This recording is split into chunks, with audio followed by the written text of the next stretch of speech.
A man comes and stands unmoving outside my door every day. I don't think I'm supposed to let him in. Submitted by disconnecting Wi-Fi. The first time his presence was noticed by me was when I walked right past the window situated next to my door. A tall, dark figure stood motionless in front of the entrance, as if trying not to be seen. I distinctly remember seeing him out of the corner of my eye, and not thinking much of it since I lived in a flat. He was probably perusing the numbers of the flats, trying to find a certain one. I was not expecting anyone anyway. He would leave soon. So I went about my way, all the routes for my chores through the little flat not leading me near the door again that day.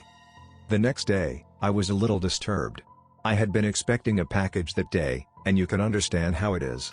My books were precious, and they would not be left outside if I had a say in it. That was why I dragged a chair right up to the door and got comfortable, waiting for the parcel to come by. My ears picked up the sounds of footsteps near the door. Quick, determined ones. I perked up, and leapt towards the door to peep through the keyhole. I was desperate for the books, but not stupidly so to open the door for just anyone. There was nobody there. I remember scrunching up my nose in disappointment and dropping back to my chair. That was probably someone else who walked straight by my door, though I could have sworn I heard no one walk away from it. But then I got up to get a drink in my kitchen, and nearly did a double take when my periphery picked up the figure again from the window. The same man I had seen yesterday was standing outside my door. I pressed my face against the window, straining against the glass to get a better look at him. I could not directly see him through it. My eyes were pushed towards the very side of my head in an effort to get a better look at him. There he was, a top hat and an overcoat, looking as if he came right out of magician's convention. The dark clothes did nothing but only make his extremely pale, no, death-like complexion stand out more. Long, slender fingers were curled by the one side that I could see of him. And he did nothing but stand, staring straight ahead at my door, which was no different than any other doors on the floor. Why mine?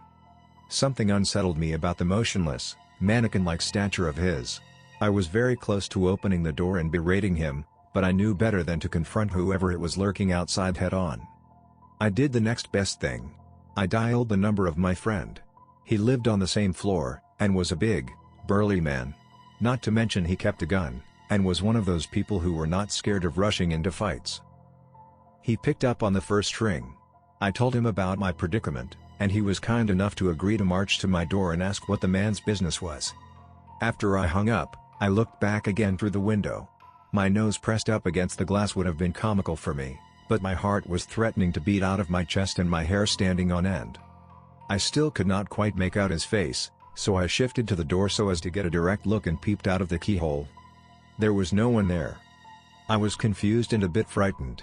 Something urged me to press my ears against the door, and that was what I did. I wish I hadn't.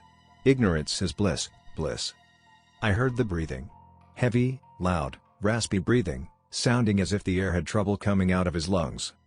My blood threatened to evaporate from my body anytime. Someone was definitely outside. That sound was unmistakable. It was exactly like the sound my mother, an avid smoker, made while breathing. A set of heavy footsteps came close. It was my friend. I peeked through the keyhole again to see him walk past my door, turn around and walk past again. My phone lit up.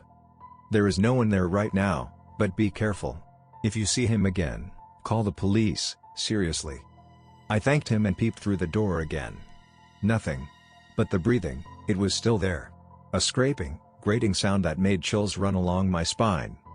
I could not be imagining things. How could someone disappear so quickly? He was definitely there back when I looked out the window. The window. I scrambled over there again in an effort to see him again, to reassure myself that I was not going insane. Unmistakably, his figure was still looming over my door. Why? How? Why did I see him only through my window? I couldn't figure out what was happening. I had done nothing out of the ordinary to make such an apparition appear.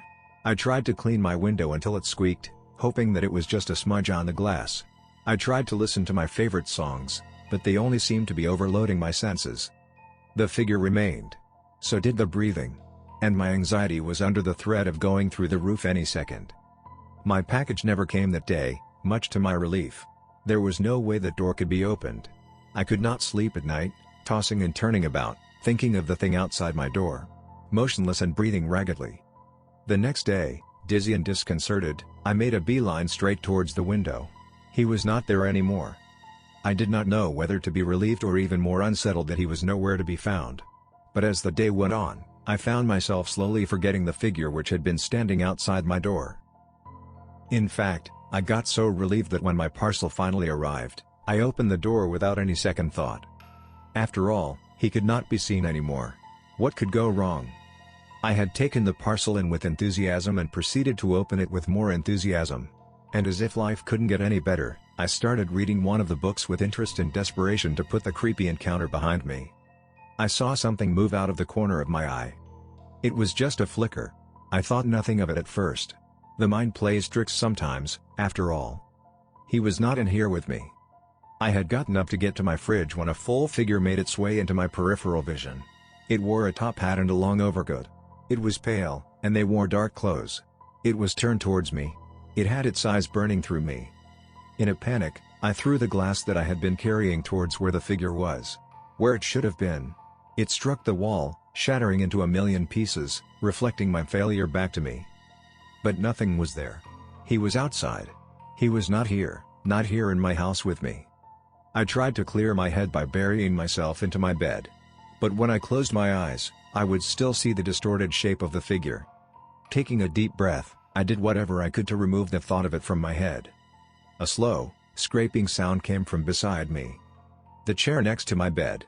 Did it used to have a pile of clothes on there? Yes, probably. Definitely.